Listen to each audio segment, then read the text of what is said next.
Natural hair colour కోసం చూస్తున్నారా? అయితే Anoos henna and black expert వాడండి. నమస్తే రమగారు. నమస్తే జయ. రమగారు, ఏదైనా జానపద గాథ చెప్తారా? ఒకటి 2 భాగాలు కథ చెప్తామా? తప్పకుండా. 3 భాగాలుగా కూడా చెప్పుకోవచ్చు దీన్ని మనం. ఓహో. పెద్ద కథ.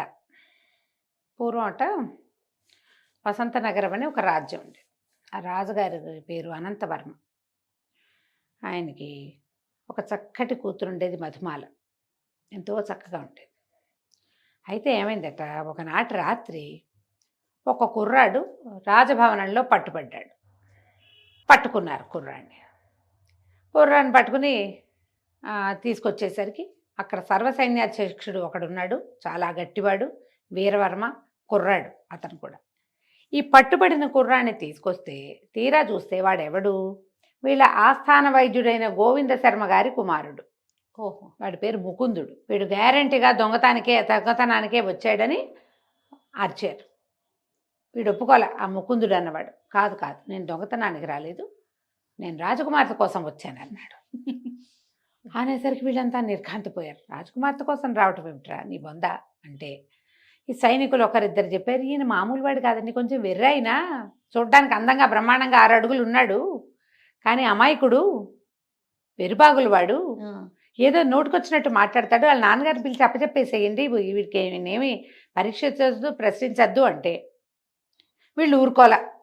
రాజకుమార్తె కోసం వచ్చాననగానే రాజుగారికి ఒళ్ళు మండింది, సైన్యాధ్యక్షుడికి ఇంకా ఒళ్ళు మండిపోయింది. ఆ సైన్యాధ్యక్షుడికి ఆ రాజకుమార్తెను పెళ్లి చేసుకుని ఈ రాజ్యానికి రాజైపోదామని ఉంది వాడికి. నా అంత సమర్థుడిని నేనే, వీడొచ్చి రాజకుమార్తె కోసం వచ్చానని చెప్తే ఎట్లా? పైగా వీరవర్మ సామాన్యంగా బలిష్ఠుడు, ఎత్తైన వాడు. ఈ ముకుందుడు మహాందగాడు, వాడు 6 అడుగులు ఉన్నాడు, చక్కగా ముట్టుకుంటే మాసిపోయేలాగా ఉన్నాడు, ముక్కు మూతి నవ్వు అన్నీ బాగుంటాయి. వాడు ఒక 5 నిమిషాలు మాట్లాడాక ఏమిటి వీడు తేడాగా ఉన్నాడు అనిపిస్తుంది. అమాయకుడు అనమాట అతను. అదేలేండి. వీళ్ళిద్దరికి, రాజుకి సైన్యాధ్యక్షుడికి ఇద్దరికి ఒళ్ళు మండిపోయింది. ఒక చెంపకాయ పీకారు, కొట్టారు. రాజకుమార్తె కోసం రావడం అంటే, రాజకుమార్తె అంటే నాకు పంచప్రాణాలు, మేమిద్దరం అప్పుడప్పుడు కలుసుకుంటున్నాము, రాజకుమార్తె కూడా నేనంటే ఇష్టం, వాళ్ళప్పుడెప్పుడో నేను వచ్చినప్పుడు ఆమె నవ్వింది, తర్వాత మేమిద్దరం మాట్లాడుకున్నాం అని చెప్పాడు. దీనికి పూర్వభాగం ఏం జరిగింది? గోవింద శర్మ గారు ఆస్థాన వైద్యుడు. రాజకుమార్తెకి మొహం మీద మొటిమలు వస్తాయి, ఏదైనా ఇబ్బంది వస్తుంది, చిన్న జ్వరం వస్తుంది, ఎప్పుడూ ఆయనే వైద్యం చేసేవాడు. ఈ రాజుగారి దగ్గరికి వచ్చేటువంటి చిన్నపన్న సమస్యలన్నిటికీ ఆయనే వైద్యం. ఆయన రోజు రాజాస్థానానికి వెళ్ళి కూర్చునేవాడు. ఈ ముకుందుడు ఈయనకి లేక లేక కలిగిన కొడుకు. వాడు చూపులకి బాగున్నాడు కానీ పిల్లవాడు అమాయక ప్రాణి. వాళ్ళ నాన్న గట్టి వైద్యుడే కానీ వీడికి ఆ వైద్యము పట్టుబడల, పెద్దగా చదువేది రాల. వీడికేవో చిన్న పొన్న చిట్కా వైద్యాలు చేయటము అలాంటివి నేర్చుకున్నాడు. ఏదైనా దెబ్బ తగిలితే దానికి మందేయటం, అంతే తప్పిస్తే వాళ్ళ నాన్నలాగా అదేదో అద్భుతమైనవి నాడి పట్టుకుని చెప్పటాలు అవి ఏమీ లేవు. పైగా 2-3 నిమిషాలు మాట్లాడాక ఒక విచిత్రమైన ధోరణి వచ్చేస్తుంది వాడికి. కొంతమంది ఉంటారు కదా అట్లా తెర్రగా ఉంటారు, పట్టిన కుందేటికి 3 కాళ్ళు అంటారు. నవ్వుతాడు, ఆ నవ్వు తీయడు మొహం మీద నుంచి. ఆయన ఎప్పుడూ తన కొడుకుని రాజుగారికి చూపించలే. వాళ్ళ భార్య ఏమనేది, లేక లేక పుట్టిన పిల్లాడు, వెరివాడో గొర్రివాడో ఎట్లా గోట్లా, చూడ్డానికి బాగానే ఉన్నాడు కదా, పెళ్లి చేస్తే పిల్ల జల్లా పుడతారు, నువ్వు ఎటాగో సంపాదిస్తున్నారు, మీరు కాస్త జాగ్రత్త పెట్టి వాడికి అప్పచెప్తే వాడి భార్య పిల్లలు ఇల్లు నడుపుకుంటారని భార్య కొడుకుని ఏమీ అననిచ్చేది కాదు. అయితే ఈ ముకుందుడికి చుట్టుపక్కల గ్రామాలన్ని చోట్ల స్నేహితులు ఉన్నారు. వీళ్ళు ఎవరింటికైనా వెళ్ళినప్పుడు వాళ్ళు ఏమన్నా, వాళ్ళు రాజభవనం ఎలా ఉంటుందని వీడిని అడిగేవాళ్ళు. వీడికేం తెలుసు, వాళ్ళ నాన్న తీసుకెళ్ళడు వాడిని. నేను వెళ్ళలేదంటే, అదేమిటి నువ్వు రాజవైద్యుడి కొడుకువి, అక్కడే ఉంటావు, నువ్వు ఎందుకు వెళ్ళలేదు అంటే వీడు ఒక ఛాలెంజ్ కింద తయారైంది. ఇక రోజు వాళ్ళ నాన్నని పీడించేవాడు, నన్ను ఆస్థానానికి తీసుకెళ్ళు అని. వాడి అబ్బాయికి బట్టలు బాగా వేసుకోవటం కూడా చేత కాదు, ఏదో విచిత్రమైన రంగులు వేసుకుంటాడు, పూర్తిగా తేడానే. ఆయనకి ఏంటంటే కుర్రాడు మామూలుగా లేడంటే పరువు పోతుంది. అవును కదా, అందుకని తీసుకెళ్ళదలుచుకోవాలి. మామూలుగా మొదటి చూపుకి తెలీదు, కాసేపు మాట్లాడాక అర్థమవుతుంది. ఆయన వద్దని ఈ కుర్రాడు తీసుకెళ్ళు అని. సరే, ఒకనాడు ఆయన రాజాస్థానంలో ఏదో విశేషం ఉన్న రోజున రాజు పరివారం అంతా కూడా సభలో ఉండే రోజున కొడుకుని వెంబడి పెట్టుకెళ్ళాడు. 4 చూస్తాడని. వాడు వెళ్తూ ఉంటేనే ఉండి ఉత్సాహం పట్టలేక ఒక మొగ్గేయటం, అందరూ చూడడం, ఆయన కేకలేయటం, వెళ్ళి సభలో కూర్చున్నారు. అయితే ఈ రాజుగారి పక్కన కూర్చున్నటువంటి రాజకుమార్తె దృష్టి ఈ కుర్రాడి మీద పడింది. వీడు వెర్రివాడని అమ్మాయికి తెలియలే. అటు ఇటు చూస్తోంది. కుర్రాడు ఒక 24-25 వాడు. ఆడపిల్లలను చూస్తే ఆకర్షణ వస్తుంది ఆ వయసుకి. వాడు ఆ అమ్మాయికి వేసి చూడడం మొదలుపెట్టాడు. ఈ ముకుందుడు కూడా కాసేపు చూశాక ఆ అమ్మాయి కళ్ళార్పి నవ్వింది. ఉత్సాహం వచ్చింది. మెల్లిగా ఒకసారికి నవ్వులు పెరిగినాయి. ఇంటికి వచ్చేసరికి ఒక డల్గా అయిపోయాడు. ఓ పూటంతా నిశ్శబ్దంగా ఉన్నాడు. రాజస్థానం చూసి పిల్లాడు ఏదో ఇదయ్యాడని వీళ్ళు అనుకున్నారు. ఆ మర్నాడు నేను మళ్ళీ వస్తానన్నాడు. అంటే తండ్రి ఒప్పుకోవాలి. ఎందుకు నువ్వంటే రాజకుమార్తెను చూడడానికి వస్తానన్నాడు. తండ్రి కేకలేసాడు, ఏం మాటలు రావంటే, కాదు రాజకుమార్తె నన్ను ప్రేమిస్తోంది నాన్న అని చెప్పి.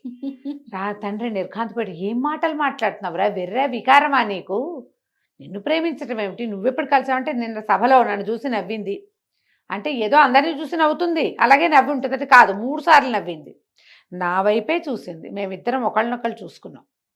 రాజకుమార్తె అంటే నాకు ఇష్టం, నేను రాజకుమార్తెను చూడడానికి వస్తానంటాడు. ఇక ఆ అమ్మాయి మీద వ్యామోహం పెరిగిపోయింది వీడికి.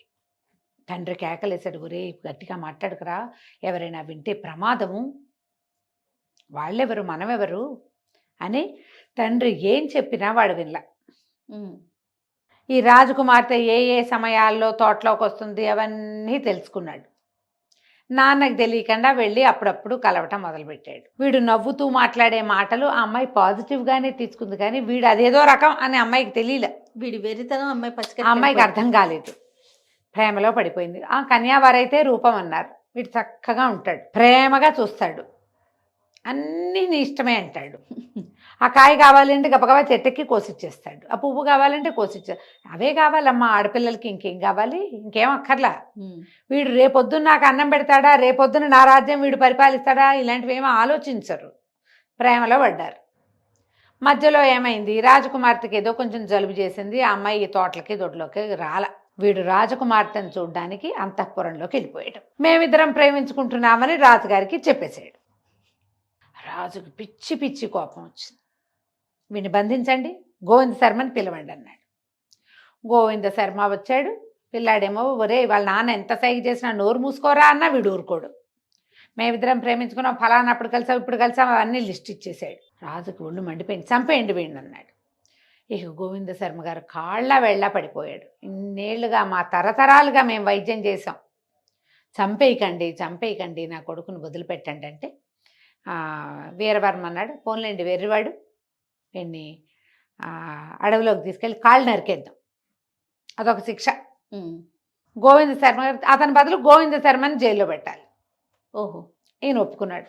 చంపేయద్దు, ఎట్లా కొట్లా బతికించి ఉంచండి అంటే గోవింద శర్మ గారిని వచ్చారు సాల్లో పడేసి, ముకుందుడిని తీసుకెళ్ళి అడవిలో పారేసి వాడి 2 కాళ్ళు నరికేసి వెళ్ళిపోయారు సైనికులు. వాడు అడవిలో పడున్నాడు. ఏం చేస్తారు? ఇక నరికేయటానికి వచ్చినటువంటి తలార్లలో ఒకడు ఏం చేశాడంటే, ఈ గోవింద శర్మ గారు వాడి పిల్లల్ని కాపాడాడు వైద్యం చేసి. వాడు కొంత ఆహారము, కొంత ధనము వచ్చేటప్పుడే పట్టుకొచ్చి, బాబు ఇక్కడ పెడుతున్నా, ఎట్లా కొట్లా బతికిపోనాయనా, మీ అమ్మ బెంగ పెట్టుకుని చచ్చిపోతుంది, నువ్వు బతికే ఉండటానికి ఒక ఆసరా ఉంటుందని అవేవో అప్పచెప్పేసి వెళ్ళిపోయారు. గోవింద శర్మ గారు జైల్లో పడిపోయాడు. ఈ వీరవర్మ ఏం చేశాడు, ఎప్పుడైతే రాజకుమార్తె ముకుందుడితోటి ప్రేమలో పడిందని అతని వాడే చెప్పాడు, అది నిజమో అబద్ధమో, కానీ నిప్పులేందే పొగొస్తుందా, పైగా మాటలు మార్చి చెప్పేవాడు కాదు, ఏదుంటే అది చెప్పేస్తాడు. అంటే ఇది నిజమే, ఇవాళ ఇది అయ్యింది, రేపు ఇంకో ఏమవుతుందో అని చెప్పి రాజుని అడిగాడు. ఈ రాజకుమార్తెనిచ్చి పెళ్లి చేయండి, ఈ రాజ్యానికి నేను రాజు అవుతాను అంటే రాజు పళ్ళు రాలగొట్టేస్తానన్నాడు.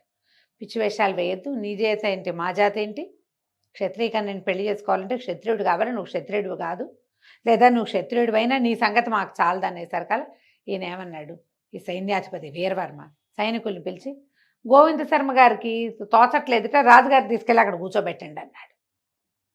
రాజు నిర్ఘాంతపై చూస్తుండగానే సైనికులు తీసుకెళ్లి రాజుగారిని చెరసాల్లో బారేశారు. ఇక రాజకుమార్తె ఒంటరిగా దొరికేసింది. ఈ రాజ్యంలో కథ ఇదా. ఈ కాళ్ళు నరకబడి అక్కడ పడేసున్న ముకుందుడు అటా పడున్నాడు. కాళ్ళు నొప్పులు మండిపోతున్నాయి, నెత్తురు గారిపోతుంది. ఇక అడుగు పడదు. ఏ రకంగా నేను నడవగలను? అడవిలో ఎక్కడికైనా వెళ్ళి బతకాలంటే కాళ్ళు కాళ్ళు ఉండాలి కదా.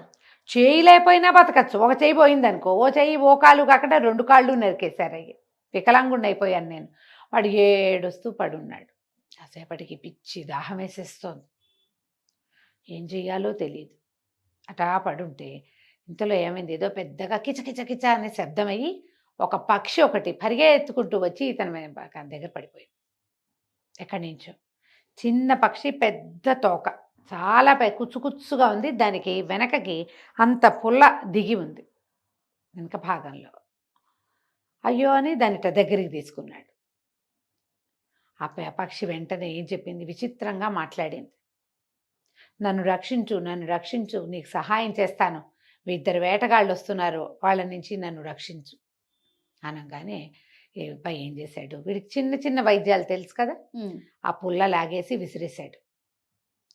విసిరేసి కాస్త అటు ఇటు చూస్తే ఏవో 2-3 ఆకులు కనపడ్డాయి. డేక్కుంటూ మెల్లిగా ఆకులు తీసుకొచ్చి నలిపి ఆ పక్షికి ఎక్కడైతే దెబ్బ తగిలిందో, పుల్ల లాగేశాడుగా, అక్కడ పెట్టేసి దాన్ని గట్టిగా అదం పెట్టి ఆ పక్షిని ఇట్లా తన బట్టల్లో దాచుకుని పొదల చాటుకి మెల్లిగా డేక్కుంటూ వెళ్ళి ఒక పొద చాటును కూర్చున్నాడు. 2 వేటగాళ్ళు వచ్చారు అక్కడికి. ఇక్కడే ఎక్కడో పడిందిరా, ఎక్కడ ఉంది అని వెతకడం మొదలుపెట్టారు. ఎంత వెతికినా వాళ్ళకి కనపడ్డా. ఇంతలో ఏమైంది, ముకుందుడు వెర్రివాడంటే ఒక తెంపర్తనం ఉంది కదా వాడికి. వీడు ఏ పొదలో దాక్కున్నాడో ఆ పక్కన ఒక పొట్ట ఉంది, అందులోంచి ఒక పాము వస్తుంది బయటికి. వీడు ఏం చేశాడు, చటుక్కున ఆ పాముని పట్టుకుని ఆ అక్కడ తిరుగుతున్న ఆ వేటగాళ్ల వైపుకి విసిరేశాడు. ఎప్పుడైతే విసిరేయబడిందో ఆ పాము బుస్సు అనేసరికల్లా వేటగాళ్ళు 2 కంగారు పడి, అబ్బో ఏదో పుట్ట చేదిరినట్టుంది, పద ఇక్కడ ఉండుండదు పిట్ట అని వాళ్ళిద్దరూ అవతల పారిపోయారు. ఈ బట్టల్లో నుంచి ఆ పిట్టను బయటికి తీస్తే ఆ పిట్టను అడిగాడు, ఎవరు నువ్వు, ఇదేంటి ఎట్లా మాట్లాడుతున్నావు, నీకు మాటలు ఎట్లా వచ్చు అంటే, నాకు చాలా విషయాలు వచ్చు, నాకు 200 రెట్లు బరువున్న వస్తువుని కూడా మోయగలను, అందుకని వీళ్ళు తమ దగ్గర ఉంటే వీలుగా ఉంటుందని వాళ్ళు నన్ను పట్టుకోవటానికి ఈ పని చేశారు. నాకు చాలా శక్తులు ఉన్నాయి, నేను ఎక్కడి నుంచైనా ఏదైనా చేసేయగలను. అది పట్టుకోవటం కోసం చిన్న పుల్ల విసిరారు, అదేమో డొక్కల్లో దిగింది, నువ్వు వేసిన మందు వల్ల అది తగ్గిపోయింది, చెప్పు నీకేం సహాయం చేయమంటావు అంటే, నాకు దాహం వేస్తోంది అన్నాడు. అనేసరికల్లా ఈ పక్షి అంది, ఇక ఈ మొక్కల్లో చూడు, ఏదైనా ఒక ఆకుతో చిన్న దొప్ప చేసి నా ముక్కుకు తగిలించు, నేను నీకు నీళ్లు తెచ్చి పెడతాను. ఇతను ఆకుని ఇట్లా దొప్పలాగా చేసి చిన్నగా ఒక పుల్ల పెట్టి కుట్టేసి ఆ పక్షికి ఇచ్చాడు. అది రెవ్వున ఎగిరి ఎక్కడికో వెళ్ళి దాని నిండా ఇట్లా నీళ్లు ముంచి తీసుకొచ్చింది. నీళ్లు తాగేసరికి ప్రాణం వచ్చింది.